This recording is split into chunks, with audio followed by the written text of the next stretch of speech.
જે લોકોએ જે સમાજ, જે ખમીરવંતા સમાજ દરિયાને મિત્ર બનાવ્યો છે અને દરિયાની અંદર જેણે સવારથી લઈને સાંજ સુધી અંદર ખૂંદવાનું કામ કર્યું છે, એવો સમાજ અહીંયા ઉપસ્થિત છે. ત્યારે આ મંચ પરથી પહેલાં તો 6 વ્યક્તિઓને વિશેષ વંદન કરવા છે. સૌથી પહેલાં વંદન આપણા બા દાદા, કે જેને હું હંમેશા શબ્દ એવો વાપર્યો કે વ્હાઇટ મિલિટરી ફોજ, હંમેશા એ સફેદ કપડાની અંદર હોય. એને સંસ્કાર કોને કહેવાય ને આપણને એ શીખવ્યું છે. આપણી સંસ્કૃતિ, આપણી પરંપરા આપણને જો કોઈ પણ શીખવી હોય ને તો એમણે શીખવી છે. એટલે આ મંચ પરથી પહેલાં પૂજ્ય આપણા બા અને આપણા દાદા જે આપણા ઘરની અંદર રહ્યા છે, આજે અહીંયા ઉપસ્થિત નથી, 2-4 વડીલો અહીંયા છે ઉપસ્થિત, એમને પણ પહેલાં વંદન. બીજા વંદન એ દરેક પિતાને, જેમની અહીંયા ઉપસ્થિતિ નથી પણ રાત દિવસ મહેનત કરે છે, ઠંડુ ટિફિન ખાય છે, ગરમા ગરમ જમતા નથી એટલા માટે કે પોતાનો પરિવાર છે ને એ ગરમા ગરમ જમી શકે, પોતાના બાળકો છે એ સરસ મજાનું શિક્ષણ પ્રાપ્ત કરી શકે, પોતાના સંતાનો છે એ ઉચ્ચ કક્ષાના જેટલા પણ શોખ આવતા હોય એ એને આપી શકે. એટલા માટે દરેક પિતા છે એ ઠંડુ ચલાવી લે છે, કારણ કે પોતાનો ગરમા ગરમ પરિવાર છે ને એ સવાર બપોરને સાંજે જમી શકે. એના પછી ત્રીજા વંદન એ દરેક માતાને કે જેને સવારમાં 5 કે 6 વાગે દૂધવાળાનો ડોરબેલ વાગે અને દરવાજો ખોલે ત્યારથી લઈને સાંજના 9 કે 10 વાગ્યા સુધી સતત દરવાજાની અંદર રહીને, મેં બેનનું જોયું હમણાં સવારમાં હતી સુરેશભાઈના ઘરે, ત્યાં સવારમાં ઉઠીને એક કામ કરવાનું, 3 ટાઈમની જમણવારને રસોઈ બનાવવાનું. બીજું દુનિયાનું કંઈ થાય, કંઈ કામ થાય કે ન થાય એ પછીની વાત છે, પણ એ દરેક માતાઓ, આદરણીય માતાઓ મારી સામે અહીંયા ઉપસ્થિત છે. ત્યારે ખરેખર આપને હું વંદન કરું તો મને એમ લાગે કે મહાલક્ષ્મી તીર્થની અંદર મારા વંદન થઈ ગયા, કારણ કે આટલો પરિવારને, પોતાના સંતાનોને, પોતાના મા બાપને, પોતાના વડીલોને સમર્પિત થઈને રહેવું એ દરેક સમાજની સ્ત્રી નથી કરી શકતી. એના પછીના વંદન એ દરેક યુવાધનને, યુવાન દીકરીઓ અને દીકરાઓ ઉપસ્થિત નથી, ઘરે હશે, કદાચ સૂતા હશે, કદાચ શાળાએ હશે, આપણા કામથી કોઈ બહાર ગયા હશે, એ દરેક દીકરા અને દીકરીઓને વંદન કે બેટા કોઈ એવું તમે કામ નથી કર્યું કે મા બાપને કલંક લાગે, કોઈ સમાજને કલંક લાગે. એ દરેક યુવાધન કે જેણે પોતાના પરિવારની જે પરંપરા છે, કે જે સંસ્કૃતિ છે, જે ઇજ્જત છે એ સાચવી છે, એ દરેક યુવાધનને વંદન. એના પછીના વંદન એ દરેક દાતાશ્રીને વંદન કે જેણે આપણા સમાજ માટે, આ ભવનના નિર્માણ માટે, શાળા પરિવાર માટે કે આવા નાના મોટા કોઈ પણ જાતના કાર્યક્રમની અંદર 2 હાથ ખોલીને દાન આપ્યું છે. તમને ખબર નહીં હોય, દાતા 2 પ્રકારના હોય. એક દાતા એવા હોય કે નામ લખાવીને ભાગી જાય, આખું વર્ષ ગોતવા જાવ તો એ મળે નહીં. અને બીજા દાતા એવા હોય કે એને ખબર પડે કે આ સમાજને, આ પરિવારને અત્યારે મારી જરૂર છે. તારો કે તેજસ ચંદ્ર છીપે નહીં, સૂરજ છીપે નહીં, બાદલ છાયો, રણે ચડ્યો રજપૂત છીપે નહીં, દાતા છીપે નહીં, માંગન આવ્યો. દાતાને ખબર પડે કે અહીં મારે આપવાની જરૂર છે. દાતા એવા હોય કે એને પાસે માગવું ન પડે. એટલે એવા દાતાશ્રીઓ પણ આપણી વચ્ચે ઉપસ્થિત છે. ત્યારે દાતાશ્રીઓને પણ વંદન. અને એના પછીના છઠ્ઠા વંદન આ આયોજન સમિતિને. 3 દિવસ કે 2 દિવસ પહેલાં જ નક્કી થાય કે આવું મજાનું કાર્યક્રમ કરવો છે, અને એક પણ જાતનો સ્વાર્થ ખરો તુલસીભાઈને એનો તો કદાચ આખો પરિવાર ઉપસ્થિત રહ્યો ન હોય. સંસ્થાના પ્રમુખ છે, શાળાના પરિવારના જે પણ મુખ્ય વડા છે, એમણે એના માટે કંઈ નથી કર્યું. જે કંઈ પણ કર્યું છે એ તમારા માટે આયોજન કર્યું છે. અને તેમ છતાંય તે ઘણા હોય પાછું આમ ન કર્યું હોત ને આમ કર્યું હોત તો સારું હતું, અહીંયા પંખાની જગ્યાએ એસી ચાલુ કર્યા હોત તો સારું હતું. એટલે ઘણી વખત આયોજકોની મારે ખાસ વિનંતી છે કે સમાજ ઘણી વખત આપણને સાથ આપે કે ન આપે, પણ આપણાથી યથાયોગ્ય અને સમાજના આપણા નિર્માણ માટે મજાના પ્રયત્નો થાય છે તો એ કરતા રહેવાના. આ મંચ ઉપરથી ખાસ આ 6 વ્યક્તિઓને વંદન કરીને આપણે આગળ જવું છે. ત્યારે સૌથી પહેલી વાત કરવી છે કે લાખો કે કરોડોનું તમે તમારા ખીચામાંથી દાન આપો ને તો એ સંભવ છે કે પાછા 5 કે 7 વર્ષની અંદર તમે કમાઈ શકો. થાય ને, તમે 2 લાખનું દાન આપ્યું હોય, તમે વળી પાછી 2 વર્ષ મહેનત કરો તો વળી પાછું એ કમાઈ શકાય. પણ સૌથી વધારે મહત્ત્વનો અને કિંમતી, લાખો કે કરોડોમાંય ન અંકાય એવો આપણે અહીંયા સમય આપ્યો છે. એટલે સમયનો ખાસ હું સભાનતાની સાથે કહું છું કે એક પણ ક્ષણ આપની ન વેડફાય. મારી દરેક જાતની એવી રીતની વાત હશે, મારી વાતની અંદર ક્યાંક અમીરાતની, ખમીરાતની, ખાનદાનીની, ખુમારીની, સત્પુરુષોની, મહાપુરુષોની, દેશની વીરાંગનાઓની, સ્ત્રી ચરિત્રની એવી મજાની વાતો હશે. અને આપની એક પણ આપને નહીં લાગે ખરેખર કે આપની એક ક્ષણ વેડફાણી. અને અત્યારે 4 વાગ્યા એમાં 5 મિનિટનો સમય છે. જ્યારે મારી વાત પૂરી થાય ને એ પછી તમારા મગજને કે દિલને એક વખત પૂછજો કે કોઈ વાત એવી હશે કે જે ખરેખર સ્પર્શી ગઈ. અહીંયા જે કલાક તમે 1.5 કલાકનો સમય તમારો લેશ, એ સમયની અંદર એક પણ મિનિટ વ્યર્થ નહીં જાય એની ખાસ હું ગેરંટી આપું છું આપને. હું અહીંયા આવીને પહેલાં કહેવું પડ્યું હતું કે વ્યવસ્થિત બેસો, પણ હું એવું નથી માનતી કે 1 કલાકની અંદર આપણે શરૂઆત થશે ને 1 કલાકની અંદર મારે તમને કહેવું પડે કે વ્યવસ્થિત બેસો એમ. કારણ કે તમારા માટેનો કાર્યક્રમ હોય ને એટલે તમને થોડીક અંદરથી જાગૃતિ હોય, અંદરથી એવું હોય કે કેવો હશે, બેન શું બોલશે. બેન એક પણ જાતની વધારાની કોઈ એવી ભાષા નહીં બોલે કે તમને નહીં સમજાય. ડાયરેક્ટ અહીંયા દિલ સુધી ને ડાયરેક્ટ અહીંયા મગજ સુધી જતી હશે ને એવી જ ભાષા હશે. કારણ કે જે તમે ખાવ છો એ હું ખાઉં, જેમ તમે રહ્યો છો એમ હું રહું છું, જેમ તમે કપડાં પહેરો છો જેવી રીતના એવી રીતના હું પહેરું છું. ફેર એટલો છે કે તમે અહીંયા રહો છો ને હું સુરતમાં રહું છું, બરાબર. એટલે કંઈ એવી મોટી મોટી મહાન આપણે વાતો નથી કરવી, પણ હળવી ભાષાની અંદર ક્યાંક તમે સમજો ક્યાંક હું સમજું, આપણે એ જ ભાષાની અંદર વાત કરવી છે. ત્યારે સૌથી પહેલાં મારે તમને એ કહેવું છે કે આ કાર્યક્રમ કોના માટે છે? કોના માટે છે? હા, બધાય તમારો જમણો હાથ લઈ જાઓ ઉપર. ટટ્ટાર, હા, તમે બેસી ટટ્ટાર જાઓ, મજા આવશે. લઈ ગયા ઘણા આમ લઈ જાય, એટલે આમ સીધો લઈ જાઓ ને. હા, હવે એક આંગળી ઊંચી કરો, આમ એક આંગળી ઊંચી કરો, એક આંગળી. સંભળાનું બધાને? હવે એ તમારે નથી બોલવાનું, આ મંચ ઉપરથી હવે હું જ બોલીશ. એક આંગળી લઈ ગયા, તમારું હૃદય છે ને ત્યાં લાવ્યું. આ કાર્યક્રમ મારા માટે જ, બોલો. પાછો ઉપર લઈ જાઓ, આ કાર્યક્રમ મારા માટે છે. પાછો ઉપર લઈ જાઓ, આ કાર્યક્રમ મારા માટે છે. કોના માટે? અંકિતાબેન મુલાણી માટે આ કાર્યક્રમ? હા. તો હવે આ કાર્યક્રમને, આ પ્રોગ્રામને, એ 1.5 કલાકને સાંભળવાની, સમજવાની અને સ્વીકારવાની જવાબદારી કોની? હા. તો હવે એ કોઈ તમને નહીં કે મંચ ઉપરથી તમે પરસ્પર વાતો નહીં કરતા એમ. અને બીજી કે બાજુવાળાએ કેવો કલરની સાડી પહેરી છે, કેવો કલરનો ડ્રેસ પહેર્યો, ઘડિયાળ પહેરી કે નહીં, આ બધો વહીવટ તમે આવ્યા ની પહેલાંય કરી લીધો છે અને જાશો ની પછી એ કરશો, બરાબર. એટલે અહીંયા જે હું અહીં મંચ ઉપરથી બોલું છું એટલે એમાં મજા આવશે આપણને કે બાજુવાળાએ કેવો કલર પહેર્યો છે એની ઉપર ધ્યાન નહીં દઈએ એમ. કારણ કે ખુમારીની અમુક વાતો હશે કે એના માટે તમારે થોડુંક તમારું ધ્યાન છે ને કેન્દ્રિત થોડુંક કરવું પડશે. વાતની શરૂઆત કરવી ને પહેલાં ઇંગ્લેન્ડનો એક રાજા હતો, આલ્ફ્રેડ ધ ગ્રેટ એનું નામ હતું. પહેલાં તો આલ્ફ્રેડ હતું, ગ્રેટ તો પછી બન્યો. એ આલ્ફ્રેડ રાજા એવો હતો, વ્યસનની અંદર આખો દિવસ મશગુલ રહે, એક પણ જાતની જવાબદારી નહીં, બેજવાબદાર, પોતાના રાજ્યની અંદર શું થાય છે શું નહીં કે ધ્યાન નહીં આપવાનું, બેઠકો નહીં કરવાની, રાજ્યની અંદર કેટલી આવક છે કેટલી જાવક છે એની ઉપર કાંઈ ધ્યાન નહીં દેવાનું અને પોતાની મોજ અને પોતાની મસ્તીની અંદર મશગુલ રહેવાનું.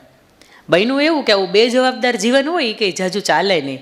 એટલે બેજવાબદાર આવું જીવન હતું, વ્યસનની અંદર મશગુલ હતું, પોતાનું ધાર્યું થાય, પૈસા સારું લાગે એવા પાણીની જેમ વેડફવાના, પોતાને જે સારું લાગે એમ જીવવાનું, પોતાને મળેલી સ્વતંત્રતા હોય એનો ગેરઉપયોગ કરવાનો.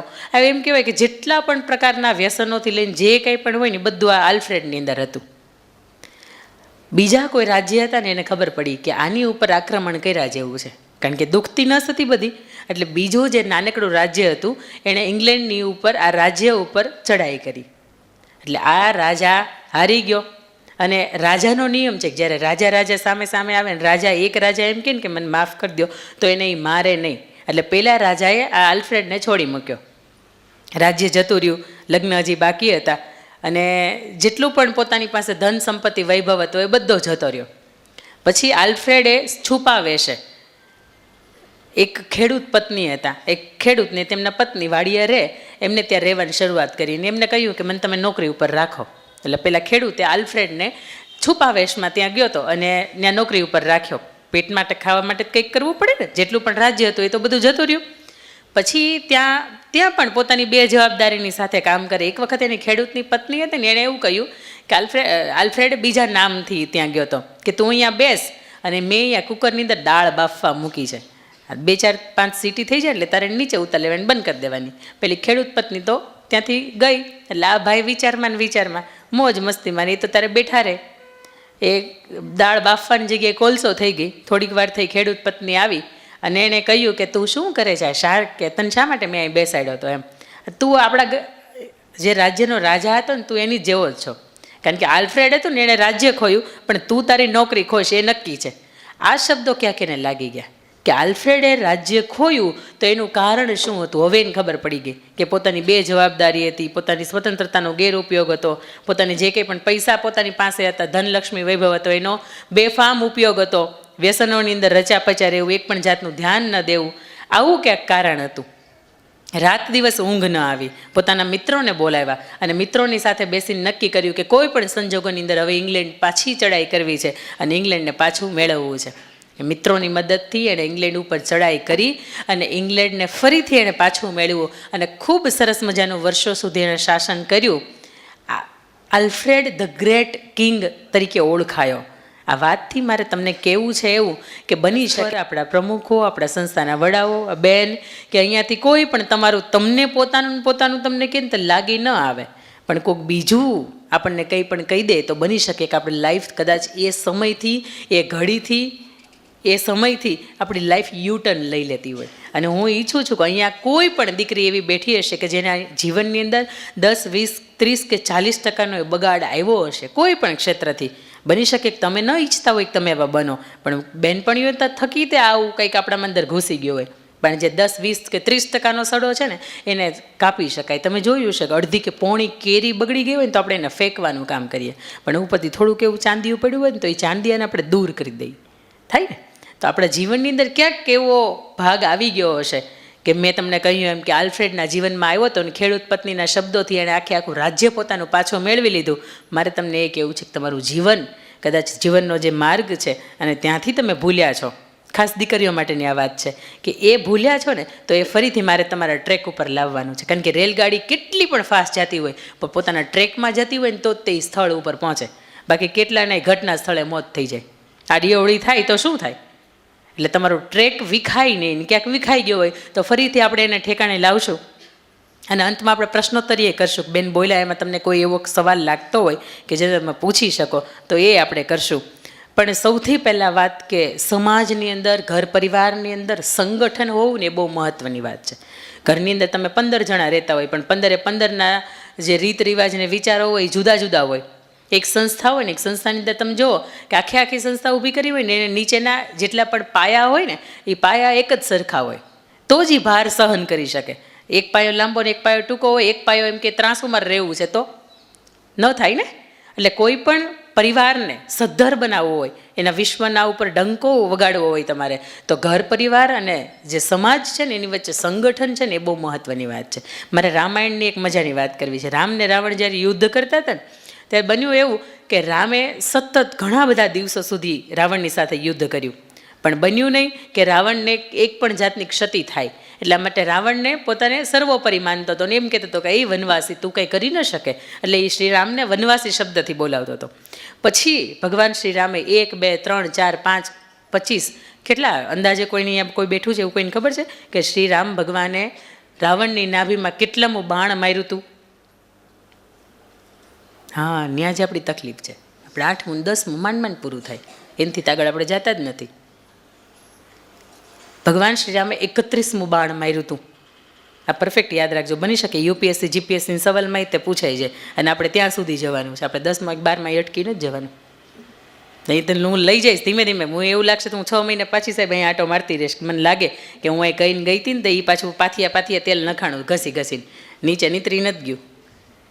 એટલે શ્રી રામ ભગવાનનું રાવણનું યુદ્ધ ચાલતું હતું. 31મું નાભીમાં બાણ માર્યો અને રાવણ એમ કહેવાય કે જામનગરનો જેમ કરવો પડે ને એમ પડી ગયો, ખખડ ધજાનંદની જેમ. અને નીચેથી બોલ્યો કે હે રામ, હે ભગવાન. અત્યાર સુધી જેને વનવાસી કહેતો હતો અત્યારે ભગવાન શ્રી રામ એવું કહે છે કે મારે તમને એક સવાલ પૂછવો છે. ત્યારે ભગવાન શ્રી રામ કહે છે હા બોલ રાવણ, તારે કયો મને સવાલ પૂછવો છે? અંત સમયે એટલે ભગવાન શ્રી રામને રાવણ સવાલ પૂછે છે કે આ 9 ગ્રહ જે પ્લુટો અને યુરેનસ ને બધા જેટલા પણ છે ને, શુક્ર ને મંગળ ને બુધ ને, તો એ જેટલા પણ ગ્રહ છે 9 ગ્રહ એને હું મારે ઢોલિયા ઉપર બાંધું છું. અહીંયાથી પવન હોય ને, પવન એને જે દિશામાં જવું હોય ને તો એ પહેલાં મને પૂછે કે રાવણ હું ઉત્તર તરફ વાવ. હું એને હા પાડું કે હા તારે ઉત્તરમાં જવાનું, તો એ પવન છે ને એ મને દિશા પૂછીને નક્કી કરે. શનિ કે જેનાથી આખી દુનિયા બીવે છે તો શનિ મને જોઈને ધ્રુજે છે.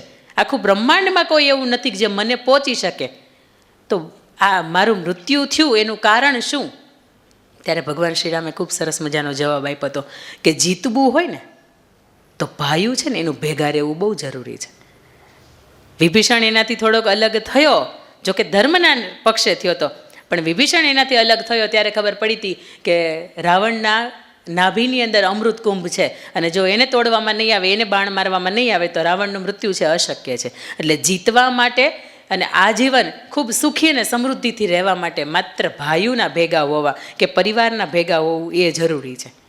અને આ સરસ મજાનો અહીંયા સમાજ બેઠો છે ત્યારે ખાસ મારે એમના જ સમાજની 2 મજાની વાત કે જ્યારે મને ખબર પડી કે ખારવા સમાજ એટલે કેવી ખમીરી, અને ખમીરીને ખુમારી માટે આ વખણાતો આ સમાજ છે. કારણ કે દરિયાની સામે બાથ ભેળવી એટલે કંઈ સહેલી વાત નથી. મારી જવાનું કોઈ મૂકે તો તરતાય ન આવડે, ગોઠણ સુધી માંડ પાણી પલાળે ત્યાં પાછા ભાગી જાય. એટલે દરેક વસ્તુ છે ભગવાને દરેકની અંદર નથી આપી. પણ આ સમાજની જ્યારે ખુમારીની વાતો મારે બે કેવી છે આપણે ત્યારે, કે ઓડિશાની અંદર કે જ્યારે આપણને આઝાદી નહોતી મળી, અને આઝાદી મેળવવા માટે તો ઘણા લોકોએ, ભગતસિંહ, રાજ્યગુરુ, સુખદેવ, ખૂબ લોકોએ પોતાના જીવન છે કુરબાન કર્યા હતા, ત્યારે આઝાદી મળી છે. અને એનું આપણે 76મું વર્ષ છે ઉજવી રહ્યા છીએ. ત્યારે જ્યારે આઝાદી નહોતી મળી એ પહેલાં ઓડિશાની અંદર અંગ્રેજોનું શાસન હતું. અને ઓડિશાની હિંગોળા એક નદી છે. હું છેલ્લે પૂછીશ આ બધા સવાલ, મને ખબર પડવી જોઈએ કે ઓડિશામાં કઈ નદી હતી એમ. ઓડિશાની અંદર હિંગોળા નદી છે, અને એ નદીની અંદર 12 વર્ષનો બાજીરાવ નામનો એક ખારવા સમાજનો દીકરો નાવડું લઈને ત્યાં રહે, અને લોકોને નાવડાની અંદર બેસાડે ને નદી પાર કરાવવાનું કામ કરે. 12 વર્ષનો દીકરો પોતાના 2, 5, 8, 10, 12 વર્ષના મિત્રો હતા ને એમની સાથે બેઠો હતો. ઓડિશાની અંદર એક નાનકડું ગામ હતું કે એની અંદર અંગ્રેજો ખૂબ અત્યાચાર કરે, પણ ગામ આખું એક થઈ ગયું, ગામ આખું સંપી ગયું, અને નક્કી કર્યું કે કોઈ પણ સંજોગોની અંદર આ અંગ્રેજો છે આપણે એને સામે પથ્થરમારો કરીએ, સામે આપણે મારીએ એટલે અહીંથી અંગ્રેજો ભાગી જાય. બન્યું એવું કે અંગ્રેજોની સંખ્યા, ત્યારે અંગ્રેજ પોલીસની સંખ્યા 8-10 જણાની ટુકડી હતી, અને આખા ગામે પથ્થરમારો કર્યો એટલે અંગ્રેજોને ભાગવું પડ્યું. જોયું કે આગળ તો નદી છે, નદીની અંદર તો અંગ્રેજોને માર જેવા તરતા આવડે નહીં કંઈ. પછી પેલાને કહ્યું, બાજીરાવને, ખારવા સમાજનો 12 વર્ષના દીકરાને, કે એ ઊભો રાખ, અમને બેસાડ અને સામેની બાજુ લઈ જા. એટલે ત્યારે એ દીકરાએ એવું કીધું હતું કે હું ખારવા સમાજનો હિન્દુસ્તાનનો દીકરો છું, બેહવા નહીં દઉં, પગે મૂકવા નહીં દઉં. ત્યારે અંગ્રેજોને એવું લાગ્યું હતું કે આવી કઈ હિંમત થોડી હશે, આવી તારી હિંમત. એટલે એમ કરીને પોતાને રિવોલ્વર કાઢી અને દીકરાને 1, 2 ને 3 બંદૂક મારી. પણ એ દીકરાના હાથની અંદર તીક્ષ્ણ હથિયાર હતું, કે હથિયારથી પોતે નાવડું જે હતું બાંધેલું એનાથી કાપી નાખ્યું, અને પોતે નાવડું લઈને સસડાટ કરતો નદી અંદર વયો ગયો. જાતે કહેતો ગયો, મરી જાઓ બાકી તને બેહવા તો ન જ દો. આ ખુમારી છે. આ 12 વર્ષના દીકરા આપણા સમાજમાંથી આ ગૌરવ લેવાની વાત છે. એક વખત વધાવો તો ખરા. એ પરિવાર જ્યાં પણ હશે ને તો એને એમ થશે કે ક્યાંક 12 વર્ષનો એ દીકરાએ જે શહીદી આપી, જે કુરબાની આપી, અને આ એ આપણને શીખવાડે છે કે આપણી અંદરની ખુમારી કેવી હોય. આ તો કોક આપણને એમ કે હું તને માર નાખે આમ કર, તો આપણે હા કે તું મને મારતો નહીં, હું આ કરવા તૈયાર છું એમ. એટલે કે જે તમારું ધ્યેય છે, જે તમારું નક્કી કર્યું છે, એનાથી તમે વિચલિત ન થાવ. અને એનાથી બીજી એક મારે વાત કરવી છે કે જ્યારે ઝવેરચંદ મેઘાણી, આપણે રાષ્ટ્રીય શાયર, કદાચ તમે ઓછા વાંચ્યા હશે, મેં ખૂબ વાંચ્યા છે. ગીર પંથકની એણે ખૂબ મજાની સૌરાષ્ટ્રની રસદાર વાતો લખી છે. ઝવેરચંદ મેઘાણીને જ્યારે કોઈ એવું કહેતું ને કે અહીંયા કોઈ વ્યક્તિ દરિયાના ગીત લખે છે, અથવા તો કોઈ દરિયાના ગીત ગાય છે કોઈ બાય, અથવા તો કોઈ બા કોઈ ગાય છે, તો ઝવેરચંદ મેઘાણી ત્યાં પહોંચી જતા અને લખતા પોતે. કારણ કે પોતાને એટલો શોખ હતો, પોતે જે સાહિત્ય સમાજને લોક સાહિત્યને આપીને ગયા છે, તો એનું કારણ એ હતું કે પોતે ભયમાં છે.